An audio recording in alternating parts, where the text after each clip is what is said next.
धन्यवाद महापौर महोदय.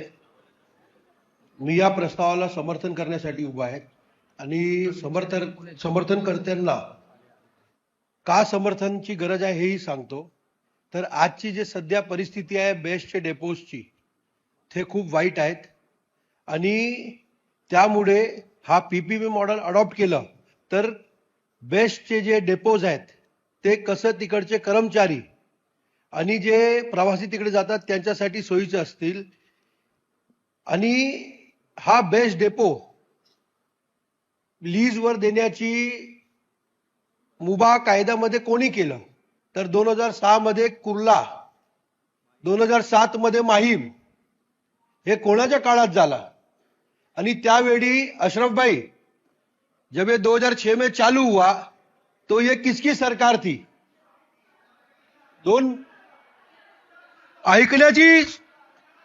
ऐकण्याची ताकद ठेवा.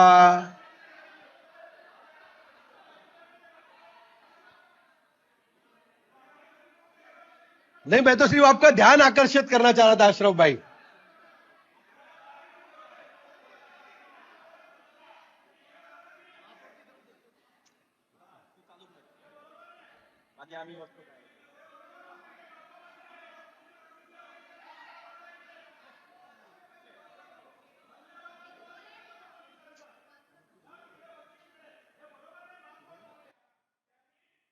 आणि आम्हाला एजंट ठरवलं, आम्ही शांतपणे ऐकून घेतलं, त्यांचं मत मांडलं, आम्ही ऐकलं ना. आरोप करणं त्यांचा अधिकार आहे, त्यांनी केला. हे काय नवीन पद्धत आहे? हे काय? आम्ही ऐकून घेतलं ना.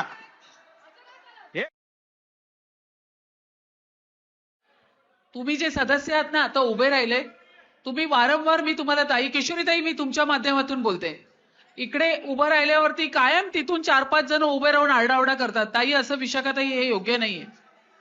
हे वारंवार होत आहे. नाही, एक लक्षात ठेवा, हे मी बघते कायम. आता इकडे ऐका. आता अशरफ आझमी बोलत होते, आशाताई काळे बोलल्या, इथे शांतता होती ना. तुम्ही ऐकण्याची तयारी ठेवा ना. असा आरडाओरडा, एक मिनिट, असा आरडाओरडा करून तुम्ही सभागृहाची शिस्त नाही मोडू शकत नाही. पण तुम्ही बोल, एक लक्षात घ्या. एक मिनिट सिद्धार्थ, बस जरा 2 मिनिटं. सिद्धार्थ खाली बस. तुम्हाला जे बोलायचं आहे ना तुम्ही उभं राहा, मला सांगा, मला ह्याच्यावरती बोलायचं आहे. पण एखादा सन्माननीय सदस्य त्याची मतं मांडताना असा आरडाओरडा करणं ठीक नाहीये.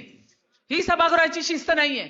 आणि नाही, एक मिनिट, तुमचं नाव तुम्ही वारंवार करता. मी किशोरीताईनं कायम तुमची कंप्लेंट करत असते. असं नाही होत. असं होत नाही. नाही, हे चुकीचं आहे. ऐका ना तुम्ही, एक मिनिट. आशाताईंनी आरोप केले, ऐकून घेतलं ना. तुम्ही उभं राहा, तुम्ही मला नावं द्या ना. तुम्हाला काय बोला, एक मिनिट, सभागृह नेता बसा, ऐकून घ्या ना. असं नाही.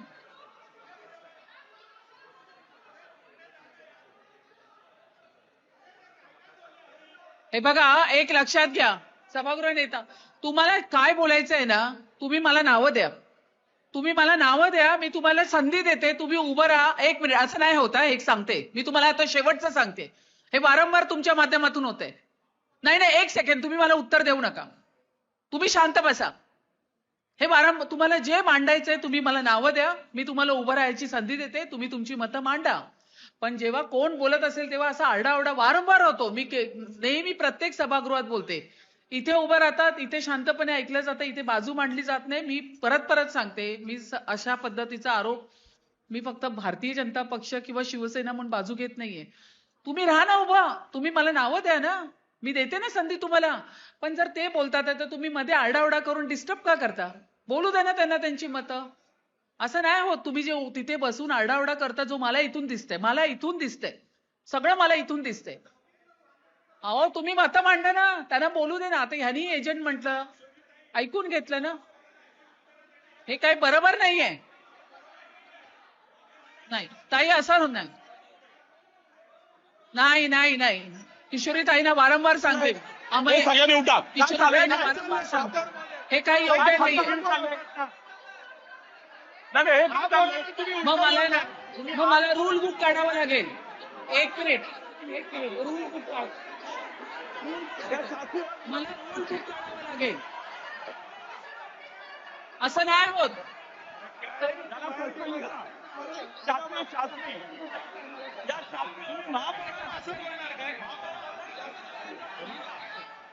हरीश शास्त्री आणि त्यांच्या बाजूला असलेले वारंवार अशा पद्धतीची सभागृहाचा गोंधळ घालतात. वारंवार किशोरीताईंना वारंवार मी ह्या गोष्टीत कल्पना देते. किंदा सांगायचं ताईनं मग हरीश शास्त्री काय गोंधळ घालता. मला रूल बुक काढावं लागेल. मला रूल बुक काढावं लागेल. सभागृहाची शिस्त मोडली. मी रूल बुक काढणार. असं नाही होत. सगळे बोलतात. एक मिनिट खाली बसा. खाली बस. अंकित खाली बस. टीका एक मिनिट तुम्ही खाली बसा. टीका करायचा अधिकार तुम्हाला पण आहे. टीका करायचा अधिकार त्यांना पण आहे. गोंधळ घालणं हे चुकीचं आहे. तुम्हाला नावं द्यायची आहेत मला द्या. मी तुम्हाला संधी देते. असा गोंधळ घालू नका याच्या पुढे सभागृहामध्ये. सिद्धार्थ शर्मा.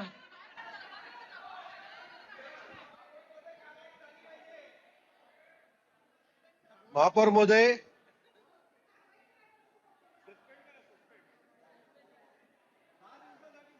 महापौर महोदय, मी तर फक्त जे फॅक्ट्स अँड फिगर आहेत ते सांगत आहे. त्यांना इतकं का झुमली मला कळलंच नाही. मी काय सांगत होतो? मी काहीच सांगत नव्हतो. मी फक्त कोणत्या इयर मध्ये काय दिलंय ते सांगत होतो. तर 3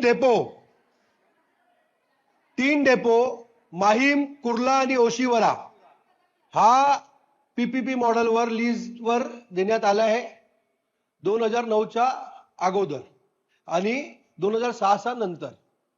तर हे त्यावेळी जर बरोबर होता तर आता का चुकीचं आहे? आणि जर आता चुकीचं आहे तर त्यावेळी कसं बरोबर होता हेही त्यांना सांगायला लागेल, जे कोणी सांगत नाही इकडे. ज्यावेळी तुम्ही करतात तेव्हा बरोबर असतं आणि दुसरं तसंच सेम करतायत तर ते चुकीचं आहे. तर हे धोरण जे आपण अडॉप्ट केलंय त्यामुळेच इकडून तिकडे गेलंय. आता जर आताही चालू ठेवलं तर तिकडूनच बाहेर जाणार. तर हे करू नका. काय बोललोय? मी कोणाचं नाव घेतलंय का?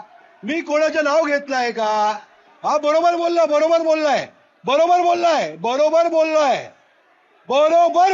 मी. हा तर त्यामुळे हा मॉडेल,